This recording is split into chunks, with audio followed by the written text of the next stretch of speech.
Në fushën politike, kam thënë që reforma politike për post të tjerave e 2008-ës ka bërë një krim më të madh, që një kryetar i bashkisë zgjidhet me, siç ishte një raund zgjedhor, me 13%, 15%, 30%, 40%. Si mund të ndodhë?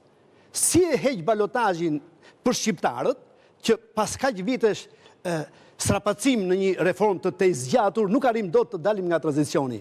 Lëre morë hapësirën, Kosova bëri për 1 vit e gjysmë 3 palë zgjedhje dhe unë nga Kosova po vi, më falni se mbase nuk mos e them në fund, i uroj datën 12 qershorit që është çlirimi i Kosovës. Po, është. Lavdi dëshmorëve se njoh shumë nga ata, nga Adem Jashari me shok, dhe sot kam qenë, më falni për vonesën, në një ceremoni mortore në familjen Jashari.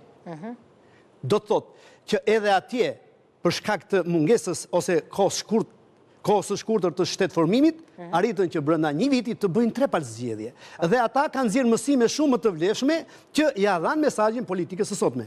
Pra, Shqipëria ka nevojë të zgjerojë fuqinë e zgjedhjes dhe jo ta kufizojë atë. Jemi në mesazh për reformën territoriale, agron shkurt mesazhin. Pra, vetëm të zgjidhet me konsensus, modeli që do propozojmë do të jetë një qasje që kur do mbyllet kjo shpejt? Me 30 korrek. Po le të shikojmë tash se kemi dinamika tjera, pra të kemi një qasje asimetrike, decentralizuese, ta konsolidojmë një herë mirë me konsensus, Dhe të gjendet një zgjidhje që t'i shërbejë qytetarëve për atë që ka nevojë.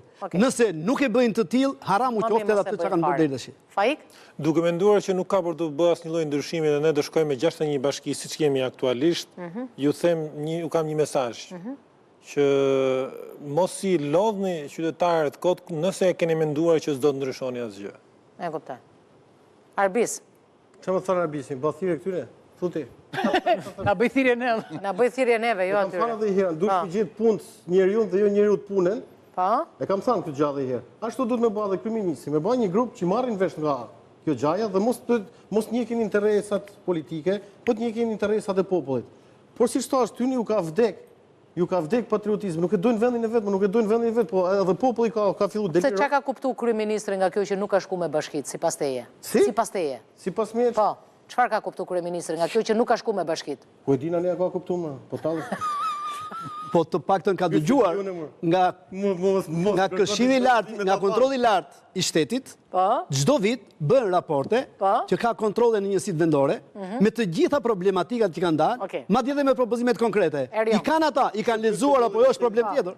Kush e pyet kontrollin e shtetit? Njëjta situatë me KLSH-ja ku kontrollon ministrit, agjencitë. E ka Erioni fjalën tani këtu. Agron. Që ka problem kontroll, ne duhet ndryshojmë. Okej, kamerat ke Erioni të lutem.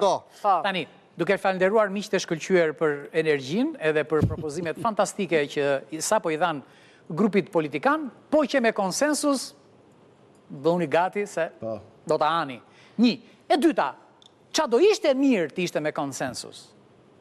Blerja e dyshekve, krevatve dhe çdo gjë tjetër nga kompania Dorelan. Pra, nëse doni konsensus në familjet tuaja, nëse unë dhe Ornela duhet kemi konsensus me njëri tjetrin, e vetë një gjë që mund të na bashkoj është Dorelani. Natyrisht, kjo me burrën e vetë, unë me gruan time, por prap koncepti ngjelet po njësoj.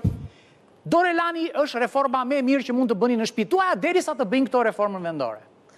Mirë, miqtë Bardazis, kjo ishte Bardazia për sonte, u emocionova dhe unë tani në fund nga Dorelani. Do ju lëm në shimin e edicionit të fundit të lajmeve dhe takimi radhës është të premten e ardhshme live këtu nga ABC-ja, sepse emocionet e këtij kampionati edhe kur ka ndeshje do t'i kalojmë bashkë.